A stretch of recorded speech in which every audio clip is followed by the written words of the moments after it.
إن الحمد لله والصلاة والسلام على محمد بن عبد الله أما بعد فأعوذ بالله من الشيطان الرجيم بسم الله الرحمن الرحيم أحسب الناس أن يتركوا أن يقولوا آمنا وهم لا يفتنون صدق اللہ العظیم۔ میرے واجب الاحترام معزز و مقتدر حضرات، سامعین اعظام، جس دین کے بارے میں ہمارے رب نے یہ اعلان کیا ہے اليوم اکملت لکم دینکم واتممت علیکم نعمتی ورضیت لکم الاسلام دینا، آج کی اس مبارک محفل میں اسی دین کی مظلومیت کا کچھ تذکرہ کرنا چاہتا ہوں۔ جی ہاں، میں یہ بتانا چاہتا ہوں کہ یہ دین جسے انسانوں نے منہ موڑ لیا ہے، جسے انسانوں نے جن سے عرصہ سمجھ کر چھوڑ دیا ہے، جس پر چلنے کے لیے انسانوں کے پاس وقت نہیں، جس کے خاطر تڑپنے کے لیے انسانوں کے سینوں میں دل نہیں، جس پر نچھاور کرنے کے لیے انسانوں کے رگوں میں خون نہیں، جسے سینے سے لگانے کے لیے کوئی تیار نہیں۔ اللہ کے بندو،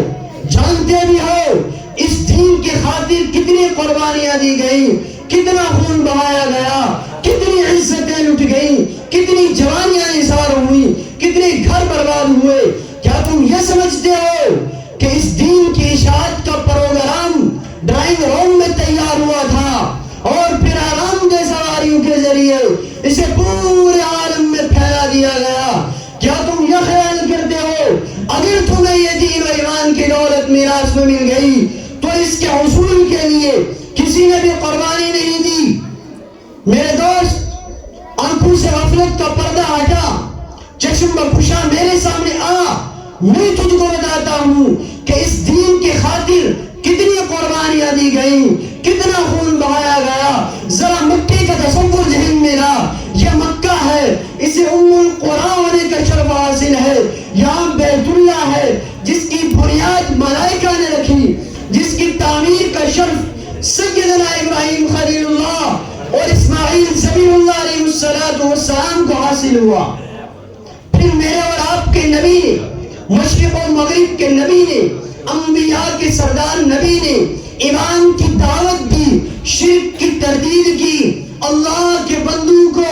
اللہ کی بندگی کی تعلیم دی۔ آپ صلی اللہ علیہ وسلم اکیلے تھے، کوئی بات سننے کے لیے تیار نہ تھا، مگر ایک دن ایسا بھی آیا کہ میرے پیغمبر صلی اللہ علیہ وسلم صبح کو گھر سے نکلے ایک طرف اور ایک فکر لے کر۔ فکر یہ تھی کہ ہر انسان جہنم کا سامان بننے سے بچ جائے، اور طلب یہ تھی کہ ہر سینے میں ایمان کا نور سما جائے۔ لیکن جس سے بھی ملے اس نے ٹھکرایا، مذاق اڑایا، برا بھلا کہا، نبی کا دل ٹوٹ گیا۔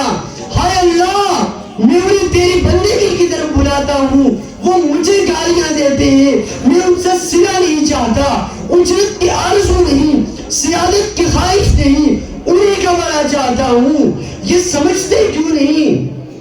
میرے پیغمبر انتہائی مغموم اور رنجیدہ خاطر ہو کر چادر اوڑھ کر لیٹ جاتے ہیں،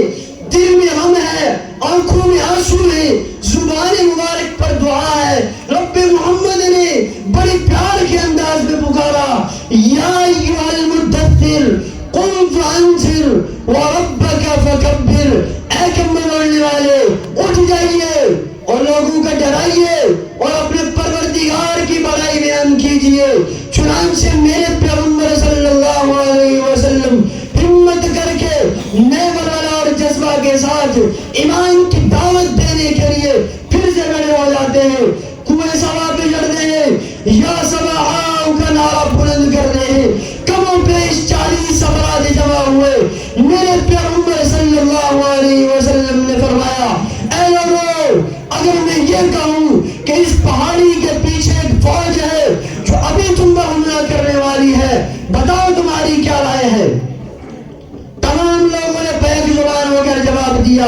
جوابناک میرا آقا ما رأینا فیک الا صدقا، ہم نے آپ کو کئی مرتبہ آزمایا مگر کبھی آپ کو جھوٹ بولتے نہیں دیکھا، آپ تو صدق و صفا کے پیکر ہیں۔ تو آپ علیہ السلام نے فرمایا فإنی نذیر لکم بین یدی عذاب شدید، تو لوگو میں تم کو ایک آنے والے عذاب سے ڈرانے والا ہوں، لوگو ایمان اور توحید کا اقرار کر لو ورنہ سخت عذاب میں پکڑے جاؤ گے۔ اسی مجمع میں میرے پیغمبر صلی اللہ علیہ وسلم کا حقیقی چچا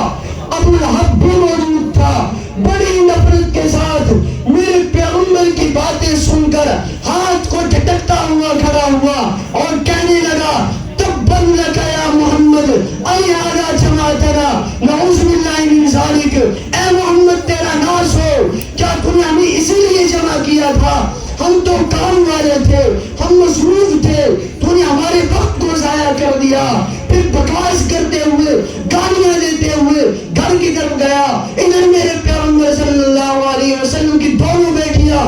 حضرت رقیہ اور ام کلثوم رضی اللہ عنہما ابو لہب کے دونوں بیٹوں عتبہ اور عتیبہ کے نکاح میں تھی، دونوں کو طلاق دلوائی، اور بڑے بیٹے عتبہ نے تو یہ ذلیل حرکت بھی کی کہ میرے پیغمبر کی بیٹی کو طلاق بھی دی اور آپ صلی اللہ علیہ وسلم کے رخ اندر پر تھوکا بھی۔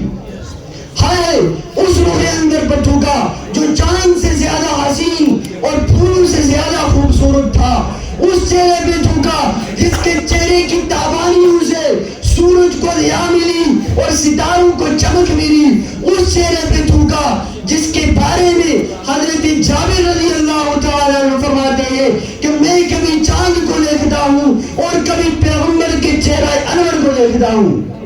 اس ذات کے قسم جس کے قبضے میں جابر بن سمورہ کی جان ہے، عرش کے چاند سے فرش کا چاند زیادہ عظیم اور خوبصورت ہے۔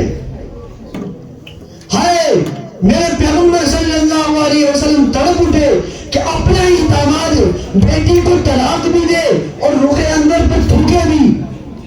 میرے پیغمبر کی زبان حرکت میں آئی، فرمایا اللہم سلط علی قلبا من کلابک، اے اللہ اپنے کتوں میں سے کسی کتے کو اس پر مسلط فرما۔ یہ الفاظ میرے پیغمبر کی زبان مبارک سے نکل کر عرش معلیٰ سے ٹکرائے، رب کریم کی غیرت جوش میں آئی، رب کریم نے ایک بھیڑیا اس بدبخت انسان پر مسلط کر دیا جس نے اس کے ٹکڑے ٹکڑے کر دیے۔ میرے دوستو، اس دین کی اشاعت کی خاطر، توحید کے اعلان کی خاطر میرے پیغمبر صلی اللہ علیہ وسلم کو گالیاں دی گئی، مجنون اور دیوانہ کہا گیا۔ ہائے اسے دیوانہ کہا گیا جو ساری انسانیت کو عقل و شعور سکھانے آیا تھا، اسے دکھ دیے گئے جو ساری انسانیت کو دنیا اور آخرت کے دکھوں سے نجات دلوانے آیا تھا۔ میں اس شعر کے ساتھ اپنی تقریر کو ختم کرنا چاہتا ہوں کہ اے خاصان رسول وقت دعا ہے، اے خاصان رسول وقت دعا ہے، امت پہ تیری آ کے عجب وقت پڑا ہے، جو دین بڑی شان سے نکلا تھا وطن سے، جو دین بڑی شان سے نکلا تھا وطن سے، پردیس میں وہ آج غریب الغربا ہے۔ وہ دین ہوئی بزم جہاں جس سے چراوا، وہ دین ہوئی بزم جہاں جس سے چراوا، اب اس کی مجالس میں نہ بتی نہ دیا ہے، وما علینا الا البلاغ۔